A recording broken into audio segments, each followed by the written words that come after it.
In this video, we'll look at IK's new T-RackS white channel and the new version of British channel, which has a sleek new look. Both have very similar controls, but were modeled from the EQ and dynamic sections of the channel strips of two different classic consoles from the same maker.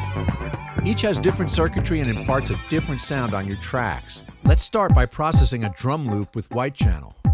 Like the mixer it's modeled from, it's got a clean sound and a wide bandwidth. The EQ has 4 bands: low, low mid, and high. Here I want to goose up the kick drum a little bit. Even though the drums are all on the same stereo track, I can bring out the kick a little more by boosting in its frequency range. And I'm going to adjust the frequency to around 160 Hertz, and then I'll turn it up some more. Now I'm going to give a little boost in the upper mid-range to give it a little crispiness. The mid-frequency sections of white channel and British channel have 3 controls: frequency, gain, and Q. The Q sets the width of the selected frequency. I'm going to boost it around 2.4 kilohertz with the Q set in the middle.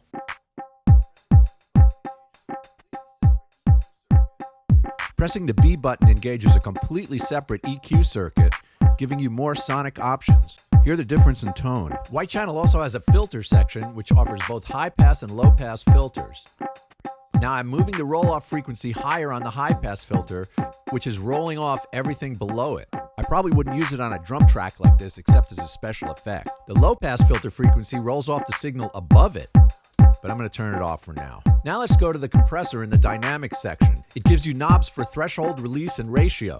It's often cool to use a compressor to add some color to a drum track. They're not just for dynamics control. The fast attack button sets a 1 millisecond attack time, and the hard button, which I'm activating here, switches the compressor's detection circuit from RMS to peak, giving it a more pronounced effect. White channel's input control can also be used to hit the compressor harder. You can use the output control to compensate for changes in level caused by compression or by turning up the input. Let's compare the sound of the unprocessed track to the processed track. Sounds a lot better thanks to white channel. Alright, now let's go over to British channel, and you notice that the controls here are mostly the same. I've got a rhythm guitar that I need to work on here. I'll start off by using the high-pass filter to roll off some of the unwanted low frequencies that just cause muddiness on a guitar. Next, I want to attenuate that buzzy high end a little, so I'm going to set the frequency of the high band around 6K and roll off a little bit, just a little. There. If I wanted to, I could also scoop the mid-range by turning down the mid-range gain control. But I'm just going to do a subtle roll-off in this case. Now I'll select the hard setting and add some compression. And I'm going to hit the input harder. Yeah, I like that. Here I've got a kick drum track from a live drum kit recording. I'm going to demonstrate the functionality of the gate expander in the dynamics section by using it to get rid of the snare leakage, which you can hear. The higher you turn the threshold, the more pronounced the gate effect. See it closing up? The range control changes how much attenuation you're getting. The release time determines how long it'll take the gate to return to its normal level.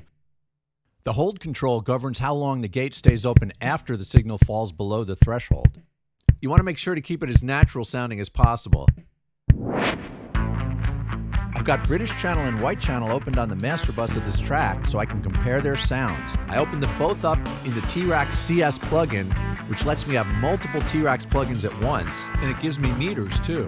At the end of the chain, I opened up a T-RackS brick wall limiter to keep the levels from going over 0 dB so I don't get any digital distortion. I gave both plugins similar settings to make the comparison easier. Here's British channel.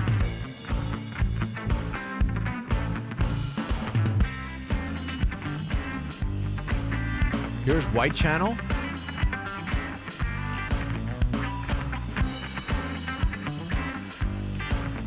Now British channel.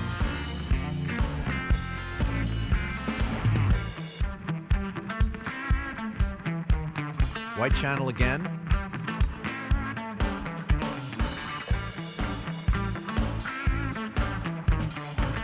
And British.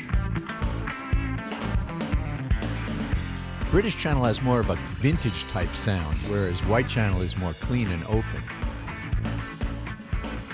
White Channel and the newly reskinned British Channel. Two of the great new T-RackS processors from IK Multimedia.